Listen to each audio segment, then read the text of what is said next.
E o nosso capítulo 8 vai trazer o tema Conhecer as plantas. Vamos estudar sobre as plantas. Muitas vezes nós não reparamos, mas as plantas estão por toda parte e são muito importantes para a vida na Terra. O jardim ilustrado é formado por muitas plantas. Vamos observá-lo? Eu tenho certeza que você conhece algum jardim, mas você observando esse jardim aqui em que essa menina está, o que ela está fazendo? Será que ela está aproveitando algo de alguma planta? Você vai observar essa ilustração e citar duas plantas que você mais gostou desse jardim. E depois você vai dizer o que há de semelhante e o que há de diferente entre elas. Ah, você vai pegar o seu caderno, fazer um desenho bem bonito de uma planta que existe na sua casa ou na escola. E se você puder, se der, você também vai tirar uma foto ou fazer um vídeo do local onde existe essa planta. Eu estou aqui curiosa para ver. As plantas, assim como todos os seres vivos, elas precisam de um cuidado especial. Elas têm as suas necessidades. Elas precisam de água para sobreviver. Algumas, como o arroz, precisam de muita água e são cultivadas em áreas encharcadas. Já tem outras plantas, como os cactos, que podem sobreviver em ambientes secos. Os cactos suportam o calor e podem ficar muito tempo expostos ao sol. No caso das samambaias, muitas delas só sobrevivem em locais frescos e com muita sombra. Vamos observar por essas ilustrações. Aqui na nossa tela, do lado esquerdo, nós temos a plantação de arroz em Jaraguá do Sul, em Santa Catarina. Do nosso lado direito, nós temos a plantação do mandacaru, em Cabrobó, no Pernambuco. Diz assim: as plantas também precisam de luz e de sais minerais, que são retirados do solo por suas raízes, e alguns componentes do ar que nós respiramos. O nome desse processo é fotossíntese. A água e os sais minerais são retirados do solo através da raiz da planta e chega até as folhas pelo caule em forma de seiva, que é denominada seiva bruta. A luz do sol, por sua vez, também é absorvida pela folha através da clorofila, que é uma substância que dá essa coloração verde nas folhas. Então, a clorofila e a energia solar transformam outros ingredientes em glicose. Aqui na nossa página, nós vamos falar de uma coisa muito importante, que é como nós devemos cuidar das plantas. Aqui ao lado, nós temos um girassol que foi lindamente plantado dentro da nossa sala de aula. Foi regado, cuidado, amado, protegido pelo nosso aluno Adrian. E ele nos enviou essa foto muito bonita de como está o seu girassol hoje. E os cuidados com as plantas, em ambientes naturais, as plantas encontram água, ar, luz, nutrientes e temperaturas aos quais são habituados para viver. Já as plantas que vivem em vasos devem ser regadas e mantidas em locais arejados e iluminados.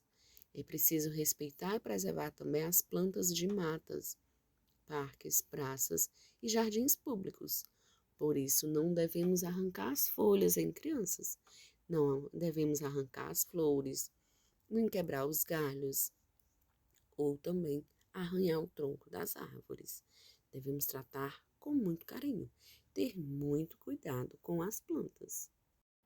E você já observou que existem plantas por toda parte? É difícil sair por aí e não ver nenhuma planta sequer. Entre as brechas de um muro, numa calçada, no canteiro, no jardim, no campo, na floresta, basta olharmos que elas estão por lá. Plantas podem ser encontradas em lugares muito diferentes.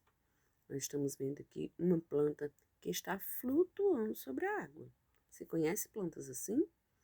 Na segunda opção, nós temos uma planta que está decorando o jardim, o muro de um jardim.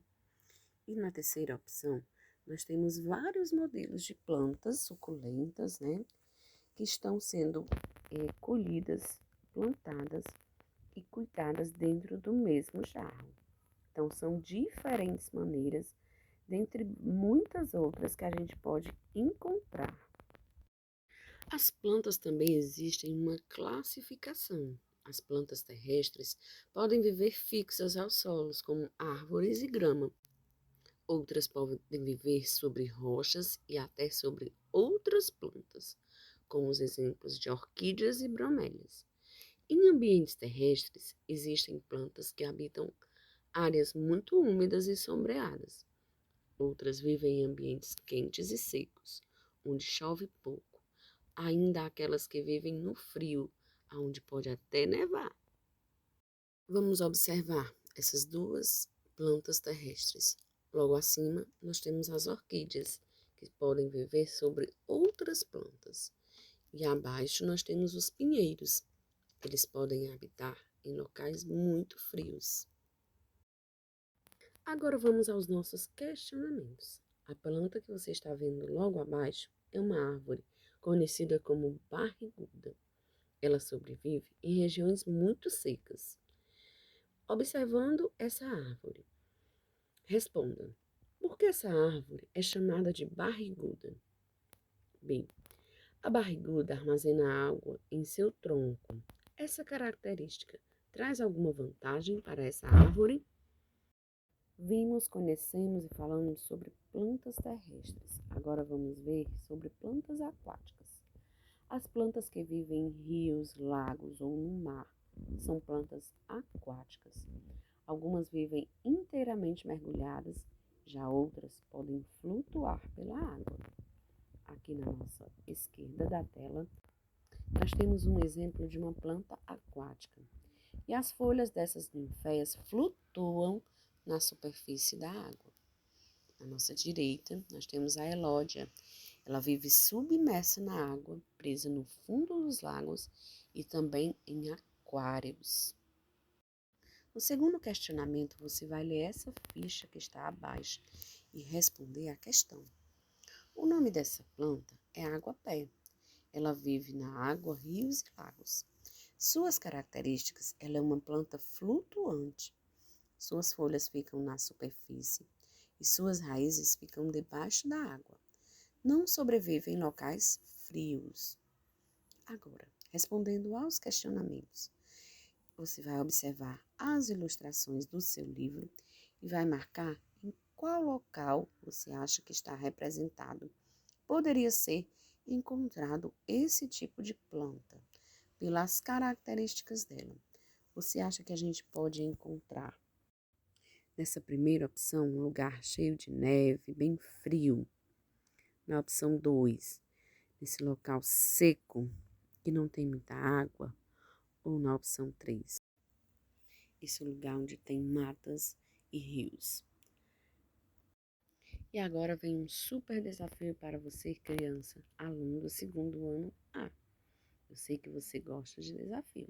Então, você vai ler a página 88 e vai responder os questionamentos da página 89.